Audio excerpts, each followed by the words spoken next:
വലിയ പ്രതീക്ഷയൊന്നും ഇല്ലാതാണ് ഞാൻ ബൾട്ടിന്ന് പടം കാണാൻ പോയത്. പക്ഷേ മാൻ that was A good watch. നല്ലൊരു സാറ്റിസ്ഫൈങ് ആയിട്ടുള്ളൊരു പടം, ഒരു കംപ്ലീറ്റ് പടം കണ്ടൊരു ഫീൽ നൽകി. കുറേ നല്ല ആക്ഷൻ ബ്ലോക്കുകൾ എന്ന് പറഞ്ഞാൽ കുറച്ച് പ്രൊഡിക്റ്റബിൾ ആയിട്ടുള്ള സ്റ്റോറിയിലൊക്കെ തന്നെയാണ് നമ്മൾ കുറേ തമിഴ് സിനിമകളിലൊക്കെ കണ്ടിട്ടുള്ള ഒരു ടിപ്പിക്കൽ ഒരു ഗാങ്സ്റ്റർ റിവെഞ്ച് സ്റ്റോറിയൊക്കെ തന്നെയാണ്, ഒരു ലോക്കൽ ഗാങ്സ്റ്റർ റിവെഞ്ച് സ്റ്റോറിയൊക്കെ തന്നെയാണ് സിനിമ ചർച്ച ചെയ്യുന്നതെങ്കിലും ഇതിൻ്റെ എക്സിക്യൂഷനിൽ ഒരു കുറേ സാധനം പിടിച്ചിട്ടുണ്ട്. ഭയങ്കര എൻഗേജിങ് ആണ് പടം. നമുക്ക് അടുത്ത് നടക്കാൻ പോകുന്ന സീൻ ഇതാണെന്ന് അറിയാലും നമുക്ക് അത് ഒട്ടും ഫീൽ ചെയ്യിപ്പിക്കില്ല. നമുക്ക് ആലോചിക്കുമ്പോഴേക്കും അടുത്ത സീനിലേക്ക് പടം പോയി ഭയങ്കര ഫാസ്റ്റ് പേസ്ഡ് ആയിട്ട് പടം നീങ്ങുന്നുണ്ട്. ആൻഡ് ആക്ഷൻ സീക്വൻസുകൾ മാൻ ഗംഭീരം. ഇതൊരു പാലക്കാടൻ ഡയറക്ടറാണെന്നൊക്കെ കേട്ടു. Hats off man, great work. Action സീക്വൻസുകളാണ് ഈ ഒരു പടം പിടിച്ചിട്ടുള്ളത്. ആക്ഷൻ ഗംഭീരമായിട്ട് ചെയ്തിട്ടുണ്ട്. അതിൻ്റെ ആ സമയത്ത് വരുന്ന സ്കോറുകൾ കിഡിലായിട്ട് ഇതിൽ ബ്ലെൻഡ് ചെയ്ത് പോകുന്നുണ്ട് ഈ ഒരു പടത്തിൽ. ഞാൻ അതിനോടൊപ്പം തന്നെ ആക്ഷൻ സീക്വൻസുകൾ വെച്ചിട്ടുള്ള ക്യാമറ വർക്കും ഈ നടിക്കുളത്തിലേക്ക് ചാടുമ്പോൾ കൂടെ ചാടണം എന്നുള്ള സെറ്റപ്പാണ് ഈ ഒരു സിനിമയിൽ മുഴുവൻ ചെയ്തിട്ടുള്ളത്. ഇവർ ഫുൾ പാർക്കറാണ് ഈ ചെയ്തുകൊണ്ടിരിക്കുക. ഈ കബഡി കളിക്കണ പോലെയാണ് ഇവർ ഫുള്ളി ബെൽറ്റ് അടിച്ചിട്ട്. സോ ഓരോ വട്ടം ബെൽറ്റ് അടിക്കുമ്പോഴും ക്യാമറമാനും കൂടെ ചാടി ഫുള്ളായിട്ട് നമ്മൾ ആ ഒരു ആക്ഷൻ ബ്ലോക്കുകളിൽ നമുക്ക് ഒട്ടും ബോറടിപ്പിക്കാതെ ഭയങ്കര എൻഗേജിങ് ആയി എന്തൊക്കെ പുതിയ ക്യാമറ ആംഗിൾസിലൂടെ കാണിക്കാൻ പറ്റും അതൊക്കെ തന്നെ കാണിച്ചു തന്നിട്ടുണ്ട്. എല്ലാം പടപടാന്ന് കട്ട് ചെയ്തും എഡിറ്റ് ചെയ്തും വെച്ചിട്ടുണ്ട്.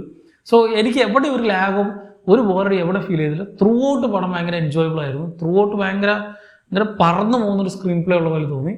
ഞാൻ ത്രൂവേർഡ്സ് ദി എൻഡ് ഈ ഒരു പടം ഏറ്റവും എൻഡ് പോർഷനിൽ ഈ ഒരു പടം കൊണ്ട് നിർത്തുന്നത് നല്ലൊരു സാറ്റിസ്ഫൈങ് മൊമെൻ്റ് ആയിട്ട് എനിക്ക് പേഴ്സണലി ഫീൽ ചെയ്തു. അതിന് മുമ്പ് വരെ ആ ഒരു പടം നിർത്തിയിരുന്നെങ്കിൽ ഒരു പക്ഷേ ഒരു നോർമൽ ഒരു ആവറേജ് പടം എന്ന് എനിക്ക് തോന്നിയത്. പക്ഷേ ആ ഒരു പോയിൻ്റാണ് ഇങ്ങനെയെന്ന് പറഞ്ഞിട്ട് നമ്മളൊരു ഇപ്പോൾ പല സിനിമകൾക്കും സെക്കൻഡ് പാർട്ട്, സീക്വൽ, പ്രീക്വൽ എന്നൊക്കെ പറഞ്ഞിട്ട് കുറേ വരുന്നുണ്ടെങ്കിലും ഈ ഒരു പടത്തിന് സെക്കൻഡ് പാർട്ട് ഉണ്ടെന്ന് പറഞ്ഞിട്ടില്ലെങ്കിലും ഇത് വേണമെന്നുമില്ല. പക്ഷെ ഈ കഥ ഇങ്ങനെ പോകുന്നുണ്ട്, അല്ലെങ്കിൽ ഇങ്ങനെയാണ് സാധനം വെച്ചിട്ടുള്ളത്, ഇവർ ഈ ഒരു ക്യാരക്ടേഴ്സ് ഇങ്ങനെ ആയിരിക്കും എന്ന് പറഞ്ഞ് രജിസ്റ്റർ ചെയ്ത് ആ ഒരു കഥയോട് ആ ഒരു പടത്തിനോട് ജസ്റ്റിഫൈ ചെയ്ത് നീതി പുലർത്തിയിട്ടുള്ള ഒരു എൻഡിങ് ഈ ഒരു പടത്തിന് കൊടുക്കാൻ പറ്റും. പടം കഴിഞ്ഞ് ഇറങ്ങി വരുമ്പോൾ ഓരോ പ്രേക്ഷകരും ഒന്ന് ആലോചിക്കും, ഓക്കെ ഇങ്ങനെ ആയിരിക്കും ഇങ്ങനെ ആയിരിക്കും ഈ ഒരു ക്യാരക്ടേഴ്സ്. പക്ഷെ പടം വരണമെന്നൊന്നുമില്ല. അതിലെ ക്യാരക്ടേഴ്സ് നമ്മുടെ ഒരു ഇറങ്ങി കഴിഞ്ഞിട്ട് 5 മിനിറ്റെങ്കിലും നമ്മുടെ മനസ്സിൽ തങ്ങി നിൽക്കുന്നുണ്ടെങ്കിൽ അത് ആ പടത്തിൻ്റെ വിജയം തന്നെയാണ്. അത് ആ ഒരു എക്സിക്യൂഷൻ അടിപൊളിയായിട്ട് വന്നിട്ടുള്ളത് കൊണ്ടാണ്. ഞാൻ ഈ പറഞ്ഞ പോലെ അതിൻ്റെ സ്കോറും ഈ സിനിമാറ്റോഗ്രഫിയും ഇവരുടെ ആ ഒരു പെർഫോമൻസ് എല്ലാം കൂടി ബ്ലെൻഡ് ചെയ്ത് വന്നിട്ട് ഒരേ സിങ്കായിട്ട് അല്ലെങ്കിൽ പാരലായിട്ട് പോയത് കൊണ്ടാണ് ഇതെല്ലാം നല്ലപോലെ വർക്കായിട്ടുള്ളതെന്ന് പറയും. ഞാൻ പറയുന്നത് കേട്ടിട്ട് ഒരു വേറെ ലെവൽ പടം എന്നല്ല. ഞാൻ പറഞ്ഞ പോലെ നമ്മൾ കണ്ടുമുടുത്തിട്ടുള്ള സ്റ്റോറി ലൈനൊക്കെ തന്നെയാണ്, നമുക്കറിയാവുന്ന കാര്യങ്ങളൊക്കെ തന്നെയായിരിക്കും സിനിമയിൽ. അവിടെയൊക്കെ ആയിട്ട് ചെറിയ കുറച്ച് ഫോൾട്ടുകളൊക്കെ ഉണ്ടാവും. പക്ഷെ ഓവറോൾ നല്ലൊരു വാച്ച് ആയിരുന്നു, നല്ലൊരു ആക്ഷൻ ഫ്ലിക്കാണ് ഈ ഒരു പടം എന്ന് പറയാം.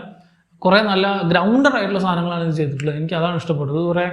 ഇവർ കയറ് കെട്ടിയിട്ട് ഇവർക്ക് വേണമെങ്കിൽ കുറേ സാധനം ചെയ്യായിരുന്നു, ഭയങ്കര എക്സാഗ്രേറ്റഡ് ആക്കിയിട്ട്. പക്ഷെ അതൊന്നുമില്ലാതെ ഭയങ്കര ഗ്രൗണ്ടഡ് ആയിട്ട് ഭയങ്കര നാച്ചുറൽ ആൻഡ് റിയലിസ്റ്റിക് ആയിട്ട് ഓർഗാനിക് ആയിട്ടാണ് ഈ ഫൈറ്റ് സീക്വൻസുകളെല്ലാം ചെയ്തിട്ടുള്ള.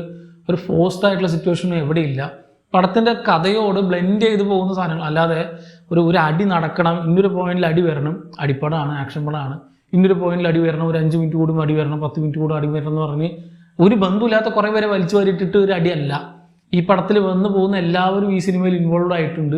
ചെറിയ കുറച്ച് ക്യാരക്ടേഴ്സിനെ പോലും നമ്മളിങ്ങനെ അവരുടെ ഗ്യാങ് ഇവരുടെ ഗ്യാങ് എന്നൊക്കെ നമ്മുടെ മനസ്സിൽ രജിസ്റ്റർ ആയിട്ടാണ് ഈ ഒരു പടം ഇങ്ങനെ ത്രൂ ഔട്ട് കൊണ്ടുപോകും. സോ അതുകൊണ്ട് തന്നെ ഒരു ആക്ഷൻ വരുമ്പോൾ അതിൻ്റെ നീഡും അതിൻ്റെ ആ ഒരു എനർജിയും അതുപോലെ നമുക്ക് തിരിച്ച് പ്രേക്ഷകന് കിട്ടുന്നുണ്ട്.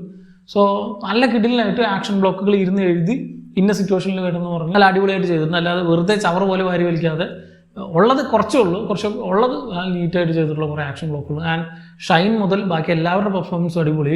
മെയിനായിട്ട് ആ ഒരു 4 ക്യാരക്ടേഴ്സും ദെൻ സെൽവരാഘവനുണ്ട് ഇതിൽ, ദെൻ നമ്മുടെ അൽഫോൺസ് പുത്രൻ എന്നിങ്ങനെ വന്നു പോകുന്ന എല്ലാവരും തന്നെ ഈക്വൽ റോള് കൊടുത്ത് പടത്തിൽ വെറുതെ അവർ കുത്തിക്കയറ്റി വയ്ക്കില്ല. ഒരു റോൾ ഉണ്ടാവും, ഒരു പർപ്പസ് ഉണ്ടാവും, അത് കഴിഞ്ഞു അത് പോയി, വന്നു പോയി. അങ്ങനത്തെ കുറേ ക്യാരക്ടേഴ്സ് നല്ല നീറ്റായിട്ട്. സെൽവരാഘവനൊക്കെ നല്ല നീറ്റ് റോള്, നല്ല ഒരുപാടൊന്നും കാണിക്കാതെ ഭയങ്കര ഒരു ലോക്കൽ ഗാങ്സ്റ്റർ, ഒരു ലോക്കൽ റൗഡി സെറ്റപ്പിൽ എങ്ങനെ ഉണ്ടാവും അതേപോലെ തന്നെ എടുത്ത് കാണിക്കുന്നുണ്ട്. ആൻഡ് ഈ പറഞ്ഞ പോലെ ഈ പടത്തിൻ്റെ സ്കോർ അത് എടുത്തു പറയേണ്ട സാധനം. എനിക്ക് പടം കഴിഞ്ഞ് തുടങ്ങി ഒരു 5 മിനിറ്റ് കഴിയുമ്പോൾ തന്നെ നമുക്ക് ഈ സാധനം കിട്ടും. ഫസ്റ്റ് തന്നെ ഒരു കബഡി മാച്ച് എന്തുവാണ്, അവിടെ മുതൽ ഈ ഒരു ബാക്ക്ഗ്രൗണ്ട് സ്കോറും പിന്നെ ഓരോ പർട്ടിക്കുലർ ആക്ഷൻ ബ്ലോക്കുകൾ വരുന്ന സമയത്ത് കൊടുക്കുന്ന ഒരു സിങ്കായിട്ടുള്ള കുറേ സാധനങ്ങളൊക്കെ തന്നെ സിനിമയിൽ ഗംഭീരമായിട്ട് വർക്ക് ആയിട്ടുണ്ട്. സോ ഈ സിനിമയെ എലിവേറ്റ് ചെയ്യുന്ന മെയിൻ 2 ഘടകങ്ങൾ, ഒന്ന് ഇതിലെ സിനിമാറ്റോഗ്രഫിയും 2 ഇതിൻ്റെ സൗണ്ടുമാണ്. ഇത് രണ്ടുമാണ് എനിക്ക് പടം കണ്ടിട്ടും നമുക്ക് കുറേ സീക്വൻസുകളൊന്നും അങ്ങനെ ഓർമ്മയുണ്ടാവില്ല. ദെൻ ഈ ആക്ഷൻ സീക്വൻസുകളിൽ ചില സാധനങ്ങൾ, ചില സെറ്റ് പീസസ് ഇവർ ചെയ്തു വെച്ചിട്ടുണ്ട്.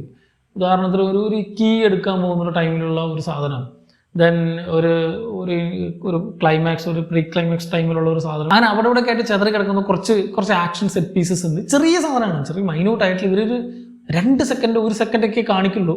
ഒരുപാട് ഡീറ്റെയിൽ ആയിട്ട് ഇങ്ങനെ ഇത് കാണിക്കണം, ഇങ്ങനെ ഒരു സീൻ ഉണ്ട്, ഇങ്ങനെ ഒരു ഷോട്ട് ഉണ്ട് എന്ന് പറഞ്ഞ് അതിനെ പൊലിപ്പിച്ച് കാണിക്കലൊന്നുമില്ല. ജസ്റ്റ് അതിനിടയിൽ വന്ന് പോകുന്ന കുറച്ച് സാധനങ്ങൾ. പക്ഷെ അത് അടിപൊളി സാധനമായിരുന്നു, പൊളി സാധനം. ആ ഒരു കീ എടുക്കുന്ന സമയത്തും അവസാനത്തെ സാധനങ്ങളൊക്കെ വളരെ മൈന്യൂട്ടായിട്ട് വളരെ ലിമിറ്റഡ് ടൈമിൽ ചെയ്യുന്ന സാധനങ്ങളാണെങ്കിലും അതിൻ്റെ പ്ലേസ്മെൻ്റ് ഒക്കെ അടിപൊളിയായിരുന്നു. ആ സമയത്തുള്ള ക്യാമറ വർക്കും, ആ സമയത്തുള്ള സൗണ്ട് ഡിസൈനും, ആ സമയത്ത് ഷൈൻ്റെ പെർഫോമൻസ്, അങ്ങനെ എല്ലാം കൂടി ചില സമയത്ത് ഒരു പീക്ക് സാധനത്തിലേക്ക് ഇതിൻ്റെ ആക്ഷൻ ബ്ലോക്കുകൾ നീങ്ങിയിരുന്നു ഈ ഒരു പടത്തിന് മൊത്തത്തിൽ. സോ ഞാനിത് പറയുന്നിട്ട് ഓവർ എക്സൈറ്റഡ് ആയിട്ട് ചാടിക്കയറി ഒരു ജോൺ വിക്ക് കാണാൻ പോകരുത്. ഇത് അങ്ങനത്തെ പടമൊന്നുമില്ല. ഒരു സാധാരണ ഒരു നാട്ടുമ്പുറത്ത്, ഇപ്പോൾ പാലക്കാടിൻ്റെ ബോർഡറിലുള്ള കുറച്ച് പേരുടെ ഇടയിൽ നടക്കുന്നൊരു കഥയാണ്. നമ്മുടെ ഒരു അങ്കമാലി ഡയറക്ഷൻ്റെ ഒക്കെ ഒരു വേറെ വെർഷൻ എന്ന് വേണമെങ്കിൽ പറയാം. അതേപോലത്തെ വളരെ ചെറിയ സിമ്പിളായിട്ടുള്ള സ്റ്റോറി ലൈനാണ്. ഒരു 4 ഫ്രണ്ട്സ്, ഒരു കബിൾ കളിക്കുന്ന 4 ഫ്രണ്ട്സ്, അവർക്കിടയിൽ ഉണ്ടാകുന്ന കുറച്ച് കോൺഫ്ലിക്റ്റുകളും അല്ലെങ്കിൽ അവരും മറ്റ് ഗ്യാങ്സും തമ്മിലുണ്ടാകുന്ന കുറച്ച് ഇഷ്യൂസൊക്കെ തന്നെയാണ് സിനിമ ചർച്ച ചെയ്ത് പോകുന്നത്. സോ സ്റ്റോറി ലൈൻ കുറച്ച് ഫ്ലാറ്റാണ്, കുറച്ച് പ്രൊഡിക്റ്റബിൾ ആണെങ്കിലും പടത്തിൻ്റെ എക്സിക്യൂഷൻ, അതിൻ്റെ മേക്കിംഗ്, അതിൻ്റെ സ്കോറും ഇവരുടെ പെർഫോമൻസ്, അതൊക്കെയാണ് പടത്തിന് ഇങ്ങനെ എലിവേറ്റ് ചെയ്ത് കൊണ്ടുപോകുന്നത്. സോ എനിക്ക് നല്ലൊരു വാച്ചാണ് തന്നത് പടം. മലയാളത്തിലെ നല്ല ഗ്രൗണ്ടഡ് ആയിട്ടുള്ള നമ്മൾ തമിഴിലൊക്കെ കാണാറില്ല, കുറച്ച് മുമ്പ് വരെ കാണാറില്ല, ഇപ്പം അങ്ങനത്തെ കാണാറില്ല. ഇപ്പോൾ അവരും വേറെ വലിയ ഹൈടെക് സാധനങ്ങളൊക്കെയാണ് ചെയ്യുന്നത്. ഇതിലും ഗ്രൗണ്ടഡ് ആയിട്ടുള്ള കുറേ നല്ല ലോക്കൽ ഗാങ്സ്റ്റർ ആക്ഷൻ പടങ്ങളൊക്കെ അവർ ചെയ്തിട്ടുണ്ടായിരുന്നു. അതേപോലെ നമ്മുടെ മലയാളത്തിൽ നിന്ന് ഇറങ്ങി നല്ല പടമായിട്ട് എനിക്ക് ഫീൽ ചെയ്തു. കണ്ടിട്ടുണ്ടെങ്കിൽ സിനിമ പറ്റിയുള്ള നിങ്ങളെ അഭിപ്രായം കമൻറ്റ് ചെയ്യുക. മറ്റൊരു വീഡിയോയിലും കാണാം.